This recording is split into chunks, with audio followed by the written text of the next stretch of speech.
ലിജൻ helmet ഇല്ലാതെ two wheeler ഓടിക്കാറുണ്ടോ? ഇല്ല. പക്ഷെ ഇനി ഓടിച്ചു കഴിഞ്ഞാൽ പണി കിട്ടുന്നുള്ള സാഹചര്യമാണ് നിലവിലുള്ളത്. ഫൈനല്ലേ? 500 രൂപ ഫൈൻ അപ്പുറത്തേക്കൊന്നും വരാന്നല്ലോ. 500 രൂപ ഫൈൻ മാത്രമല്ല ഇനി വരാൻ പോകുന്നത്.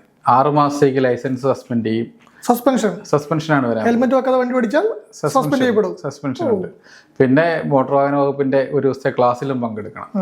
ഫൈനില്ല? ഫൈനുണ്ട്. അതിനോട് ഫൈന് പുറമെയാണ് ഇതൊക്കെ വരുന്നത്. ഇതിനൊക്കെ വരുന്നത് കാരണം വെച്ചാൽ നമുക്ക് ഈ ചട്ടങ്ങളൊക്കെ ഇവിടെ ഉണ്ടായിരുന്നു. കേന്ദ്ര മോട്ടോർ വാഹന ഡിപ്പാർട്ട്മെന്റ് ചട്ടങ്ങൾ ഇവിടെ ഉണ്ടായിരുന്നു. പക്ഷെ അതൊക്കെ ഇപ്പൊ വീണ്ടും സ്ട്രോങ് ആക്കാൻ പോകുന്നു എന്നാണ് ഇപ്പൊ നിലവിൽ വിവിധ മാധ്യമങ്ങളിൽ വരുന്ന റിപ്പോർട്ട്. ഔദ്യോഗികമായിട്ടൊന്നും പുറത്തു വന്നിട്ടില്ല. പക്ഷെ അതിന്റെ ചില നല്ല തീരുമാനങ്ങളുണ്ട്, ചില കഠിനമായ തീരുമാനങ്ങളുണ്ട്. അതിന്റെ ഇത് നല്ല തീരുമാനം തന്നെയാണ്. ഹെൽമെറ്റ് വെക്കേണ്ടത് നമ്മുടെ സുരക്ഷ വെച്ചിട്ടാണ്. അപ്പം അതിൽ ഫൈൻ എന്തായാലും നമ്മളിപ്പം പലരുടെയും ചിന്തയാണ്. ഇപ്പം ജീവൻ പറഞ്ഞാൽ തന്നെ ഹെൽമെറ്റ് എടുക്കാൻ മറന്നു പോയി തിരിച്ച് വീട്ടിലേക്ക് എടുക്കുന്നില്ല. ഒന്ന് ഇറങ്ങിക്കഴിഞ്ഞാൽ ആ കൂടിപ്പോയാൽ പിടിച്ച് 500 രൂപയല്ലേ എന്നുള്ള ചിന്തയെ വരുന്നുള്ളൂ. 6 മാസത്തേക്ക് ലൈസൻസ് വണ്ടി ഓടിക്കാൻ പറ്റില്ല എന്ന് പറഞ്ഞാൽ പെട്ടുപോകും. അത് ഇപ്പം ഒരു വണ്ടി എടുത്തുകൊണ്ടിരിക്കുന്ന ഒരാൾക്ക് വണ്ടി എടുക്കാതെ പുറത്തെടുക്കാൻ വലിയ റിസ്ക് തന്നെ ആയിരിക്കും. അത് നടക്കുന്ന കേസാണ്. അത് തന്നെയാണ് ലക്ഷ്യം വെക്കുന്നത്. പൈസ ഉള്ളതിന് കൊടുക്കും. നമ്മൾ പൈസ സമയത്ത് എങ്ങനെയും സംഘടിപ്പിച്ചാൽ കൊടുക്കും. നാളെ വണ്ടി ഓടിക്കാമല്ലോ, എന്നും വണ്ടി ഓടിക്കാമല്ലോ. പക്ഷെ ഈ ലൈസൻസ് കട്ടാവുമ്പോഴാണ് ഇതിന്റെ ഒരു താൻ ചെയ്ത തെറ്റ് അല്ലെ താൻ ചെയ്യുന്ന വിഭാഗത്തിൽ മിസ്റ്റേക്ക് അയാൾക്ക് കൂടുതൽ വ്യക്തമാകുക. അതുപോലെ തന്നെ അലക്ഷ്യമായിട്ട് വാഹനം ഓടിക്കുകയോ മദ്യപിച്ച് വാഹനം ഓടിച്ച് ആളപായം സംഭവിക്കുകയോ ചെയ്തു കഴിഞ്ഞാൽ 1 വർഷത്തേക്ക് ലൈസൻസ് സസ്പെൻഷനിലാവും. അതെ അതെ അങ്ങനെ ഉണ്ടാവും. അഥവാ ആളപായം ഉണ്ടായില്ലെങ്കിലും 6 മാസത്തേക്ക് ലൈസൻസ്, അതായത് രക്ഷപ്പെടാൻ വേണ്ടി പറ്റില്ല, ലൈസൻസ് ലൈസൻസ് കട്ടാവുന്നുള്ളതാണ്. അതായത് നമുക്ക് 6 മാസം ആള് മരിച്ചു കഴിഞ്ഞാൽ 1 വർഷത്തേക്ക് വണ്ടി ഓടിക്കാൻ പറ്റില്ല. അത് ഗുരുതര പരിക്കാം മറ്റു കാര്യങ്ങളും ആണെങ്കിൽ 6 മാസത്തേക്ക് വാഹനം ഓടിക്കാൻ പറ്റില്ല. ഈ 2 കേസിലും തന്നെ 1 ദിവസത്തെ ക്ലാസ്സിലും മോട്ടോർ വാഹന വകുപ്പ്. പിന്നെ വേറെ സാധനം ഇപ്പം ഇതിൽ ഏറ്റവും കൂടുതൽ നമ്മൾ കാണുന്നത്, നമ്മൾ ഇൻസ്റ്റാഗ്രാമിൽ മറ്റേ ഫേസ്ബുക്കിൽ റീലൊക്കെ കാണുന്നത്, ഒരു ആംബുലൻസ് നമ്മളിപ്പോൾ അപകടമായിട്ട് ഓക്കിനെയും കൊണ്ട് പോകണമെങ്കിൽ അതിന് മുന്നിൽ ഡിസ്ക് കാണിക്കുന്ന കുറേ പല വണ്ടികളുണ്ട്. ഇപ്പോൾ കാറൊന്നോ ബൈക്കൊന്നോ അങ്ങനെ പ്രത്യേകിച്ച് പറയുന്നില്ല, പലതരത്തിലുള്ള ആൾക്കാരുണ്ട്. ഇത് കൊടുക്കാൻ വേണ്ടാതെ, സ്ഥലം ഉണ്ടായിട്ടും കൊടുക്കാതെ, അല്ലെങ്കിൽ ആ ഒരു ആംബുലൻസിന്റെ സൈറൺ ഒഴിച്ച് സ്പീഡിൽ പോകാൻ വേണ്ടി നോക്കുന്ന കുറേ ടീമുകളൊക്കെ ഉണ്ട്. അവർക്ക് ഉണ്ടോ? അവരുടെയും 6 മാസത്തെ ലൈസൻസ് സസ്പെൻഷനിലാവും. അതുപോലെ തന്നെ 1 ദിവസത്തെ പരിശീലന ക്ലാസ്സിലും പങ്കെടുക്കണം. പരിശീലന ക്ലാസ് സംബന്ധിച്ചിടത്തോളം പ്രശ്നം എനിക്ക് തോന്നുന്നില്ല. 1 ദിവസം കൊണ്ട് തീരില്ല. പക്ഷേ 6 മാസത്തെ വണ്ടി എടുക്കാൻ പറ്റില്ല പറയുമ്പോൾ ഇവരെല്ലാവരും അല്ല, ഇങ്ങനെ ഒരു സംഭവം ഉണ്ടാകുമ്പോഴത്തേക്കും ഈ പരിശീലന ക്ലാസ്സിൽ പങ്കെടുക്കേണ്ട എണ്ണം കൂടും. അപ്പൊ ഇത്രയും പരിശീലന ക്ലാസ്സുകൾ സംസ്ഥാനത്ത് ഉണ്ടോ എന്നുള്ളൊരു ചോദ്യം കൂടി ഇവിടെയുണ്ട്. ക്ലാസ് നടക്കുന്നുണ്ടല്ലോ, നമുക്ക് ലൈസൻസിന് ഇപ്പൊ ക്ലാസ് വരുന്ന സമയത്ത് ഉണ്ടാവുമല്ലോ. നമുക്കിവിടെ നിയമങ്ങളും കാര്യങ്ങളൊക്കെ ഉണ്ടായിരുന്നു ഇതുമായി ബന്ധപ്പെട്ട്. ഇപ്പോൾ ഈ മോട്ടോർ വാഹന നിയമപ്രകാരമുള്ള 13 കുറ്റങ്ങളെ 13 വിഭാഗങ്ങളെ തിരിച്ചാണ് ഇപ്പോൾ പുതിയ ശിക്ഷാ നടപടികളിലേക്ക് കടക്കുന്നത്. അത് ഈ വാഹന ചെക്കിങ്ങിൽ നമ്മൾ പ്രധാനപ്പെട്ടായിട്ട് നോക്കുന്ന ഒരു കാര്യം, നമുക്കിപ്പം പറഞ്ഞതിൽ ഒന്ന് മദ്യപിച്ച് വാഹനം ഓടിക്കൽ, ഒന്ന് ഹെൽമെറ്റ് ഇല്ലാത്ത, ഇത് രണ്ടോടെ നമ്മൾ പിടിക്കുന്നത്. മറ്റൊരു സാർ നമ്മുടെ ഇതിന്റെ രേഖകളാണ്, ഇൻഷുറൻസ് ഇല്ലാത്ത, അല്ലെങ്കിൽ പിന്നെ പുക ടെസ്റ്റ് ഇല്ലാത്ത, അങ്ങനത്തെ സാധനങ്ങളൊക്കെ ഉണ്ടല്ലോ. അതിന് ഇതുപോലത്തെ ശിക്ഷകളും കൂടിയിട്ടുണ്ടോ? ഈ സാങ്കേതിക തകരാറായിരിക്കും ഉദ്ദേശിച്ചത്. സാങ്കേതിക തകരാർ ഉൾപ്പെടെയുള്ള സാധനങ്ങൾ വരുന്നത്. ഇപ്പോൾ ലിജനിപ്പോൾ പറഞ്ഞാൽ സാങ്കേതിക തകരാറുള്ള വാഹനങ്ങളുടെ കാര്യം പറഞ്ഞു. അതിനും ഇതുപോലെ തന്നെയുള്ള സസ്പെൻഷൻ നടപടിയുണ്ട്. 6 മാസത്തേക്കാണ് ഇതുപോലെ ലൈസൻസ് സസ്പെൻഡ് ചെയ്യുന്നൊരു സാഹചര്യമുള്ളത്. അതിനൊരു പ്രശ്നം എന്ന് പറഞ്ഞാൽ ഈ വണ്ടികളെ സാങ്കേതിക തകരാറുള്ള വണ്ടികളാണോ എന്ന് എങ്ങനെ ഐഡന്റിഫൈ ചെയ്യും എന്നുള്ളൊരു പ്രശ്നം അവിടെ ഉദിക്കുന്നുണ്ട്. കാരണം ഒരുവിധം നിരത്തിലിറങ്ങുന്ന വാഹനങ്ങളിൽ മിക്ക വാഹനങ്ങൾക്കും ഒരു 95% നമുക്ക് വേണമെങ്കിൽ പറയാം എന്തെങ്കിലും തരത്തിലുള്ള സാങ്കേതിക പ്രശ്നങ്ങൾ കാണും. അതെങ്ങനെയാണ് ഈ മോട്ടോർ വാഹന വകുപ്പ് ഐഡന്റിഫൈ ചെയ്യുന്നത് എന്നുള്ള കാര്യത്തിൽ നമുക്ക് ഒരു ധാരണയില്ല. അത് അവർ വ്യക്തത വരുത്തേണ്ട കാര്യമാണ്. അമിതഭാരത്തിന് 3 ദിവസത്തെ സസ്പെൻഷൻ കൂടെ ഉണ്ട് കേട്ടോ. അതുപോലെ സസ്പെൻഷൻ അതിനും കിട്ടും. പിന്നെ മറ്റൊരു കാര്യം നമ്മൾ കാണുന്നത്, ഞാൻ ഈ പറഞ്ഞ ചെക്കിങ്ങിൽ ബാക്കിയുള്ള സാധനം അമിത വേഗതയാണ്. നമ്മൾ സ്പീഡ് ലിമിറ്റ് ലംഘിച്ച് പോയാലും ഈ പറഞ്ഞ ഫൈൻ അടക്കേണ്ട അവസ്ഥ ഇപ്പം നിലവിലുണ്ട്. അതും ഇനി ഫൈൻ അല്ലാണ്ട് ഈ പറഞ്ഞ ലൈസൻസ് സസ്പെൻഷൻ ചെയ്യുന്ന അവസ്ഥ അതിലേക്ക് ഉണ്ടാവുമോ? അമിത വേഗം, അമിതഭാരം കയറ്റിയുള്ള വാഹനങ്ങൾ, ഇതിനും ഇതുപോലെ തന്നെ 3 മാസത്തെ സസ്പെൻഷനാണ് വരുന്നത്. അമിതഭാരത്തിനൊപ്പം തന്നെ അമിതവേഗക്കും 3 മാസത്തെ സസ്പെൻഷൻ വരുന്നത്. അമിതഭാരം കയറ്റുന്നതിന് പിടിക്കപ്പെടുന്നവർക്ക് 1 ദിവസത്തെ ക്ലാസും പറയുന്നുണ്ട്.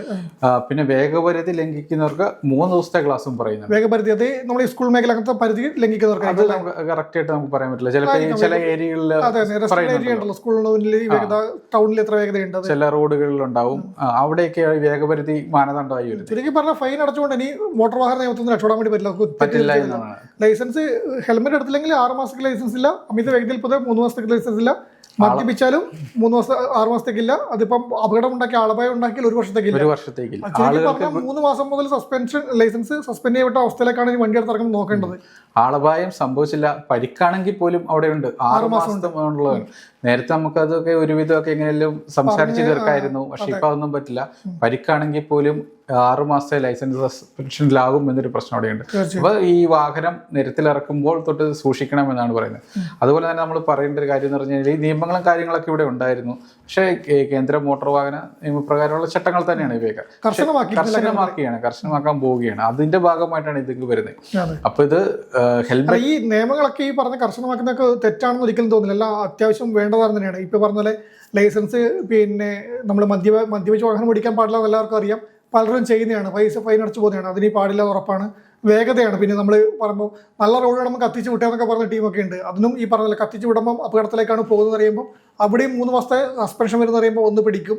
പിന്നെ പറഞ്ഞ ഹെൽമെറ്റാണ്. ഹെൽമെറ്റ് മറന്നു പോകുന്ന അവസ്ഥയൊക്കെ ഉണ്ടാവുമെന്ന് എനിക്ക് തോന്നുന്നുണ്ട്. വല്ലപ്പോഴൊക്കെ മറന്നു പോകുന്നൊക്കെയാണ്. പക്ഷേ ഈ പറഞ്ഞാൽ ഒരിക്കൽ ഒരു പാഠം കിട്ടിയാൽ പിന്നെ ഒരുത്തരം മറക്കില്ല.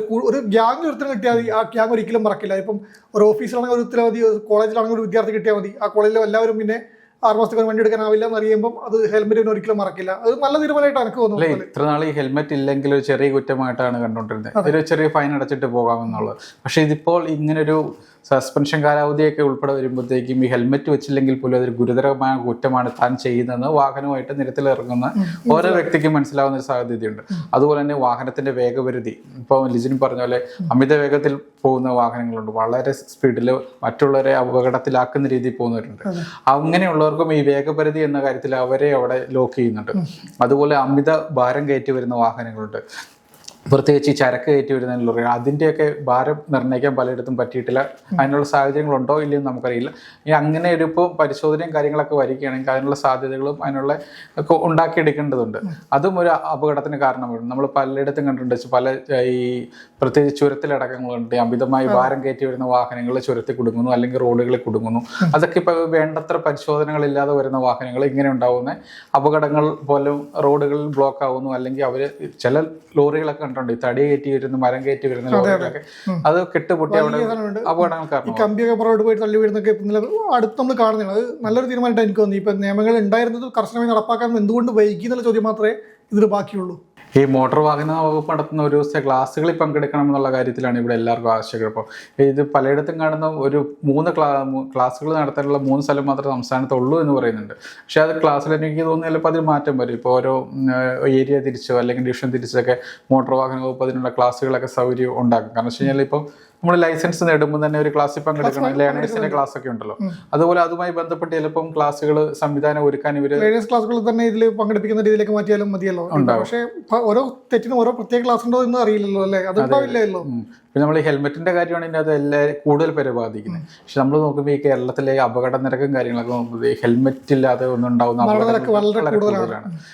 ഹെൽമെറ്റും വേഗതയും, ഇത് രണ്ടും ഒന്ന് പിടിച്ചാൽ തന്നെ കേരളത്തിൽ അപകടത്തിന് ഒന്ന് പറയും. ഇത് വേഗതയുടെ ഇത് പറയുമ്പോൾ നമ്മളിപ്പോൾ ഒരു ബൈക്കിൽ പോവുകയാണ്, വേഗത ഇല്ലാതെ സൂക്ഷിച്ച് പോകുന്നതൊക്കെ പറയാം. ഒരു കാറുകാരൻ അവൻ്റെ വേഗതയിൽ വന്നാൽ അല്ലെങ്കിൽ മദ്യപിച്ച് വന്നാൽ അവന് ചിലപ്പോൾ ജീവൻ അപകടം സംഭവിക്കുന്നില്ല. പക്ഷേ ഈ ബൈക്കിൽ പോകുന്ന സ്കൂട്ടറിൽ പോകുന്ന ആൾക്കാർക്കാണ് അപകടം നടക്കുന്നത്. അതായത് നമ്മൾ എത്ര കൊണ്ട് ശ്രദ്ധിച്ചാലും ഈ അപകടം രക്ഷപ്പെടാൻ വേണ്ടി പറ്റില്ല. ഒരുമിച്ച് യാത്ര ചെയ്യുന്ന മറ്റു യാത്രക്കാരുടെ കൂടി നോക്കേണ്ടതുണ്ട്. ഈ മദ്യപിച്ചിറങ്ങുന്നവർ മറ്റുള്ള കൊല്ലുന്നവരും കൂടിയാണ്. അപ്പം മദ്യപിച്ചിറങ്ങുന്ന സമയത്ത് ഇപ്പോൾ അപകടം പറ്റിയില്ലെങ്കിൽ താൻ വണ്ടി എടുക്കാൻ പറ്റില്ല ഒരു ബോധം വരുമ്പം അത് വല്ലാത്തൊരു ശിക്ഷയായിട്ടാണ് എനിക്ക് തോന്നുന്നത്. നല്ലൊരു തിരിച്ചറിവ് നൽകുന്ന ഒരു ശിക്ഷയാണ്. അത് നല്ല പിന്നെ ഒരിക്കലും ആവർത്തിക്കാതിരിക്കുന്ന ഒരു തെറ്റായിരിക്കും. ഒരു ലൈസൻസ് എടുക്കാൻ ഹെൽമെറ്റ് ഇടാണ്ട് ഇറങ്ങിയിട്ട് 6 മാസം സസ്പെൻഷൻ കിട്ടിയ ഒരുത്തൻ പിന്നീട് ഒരിക്കലും ഹെൽമെറ്റ് ഇടാണ്ട് ഇറങ്ങില്ല. അവർ 6 മാസം കൊണ്ട് അതിനുള്ള ഇത് മനസ്സിലാവും എന്നുറപ്പാണ്. ഇനിയിപ്പോൾ ഇതുപോലെ ഫൈൻ അടച്ചിട്ട് ശിക്ഷ ഇളവ് നേടാൻ പറ്റുമോ എന്ന് നമുക്കറിയില്ല.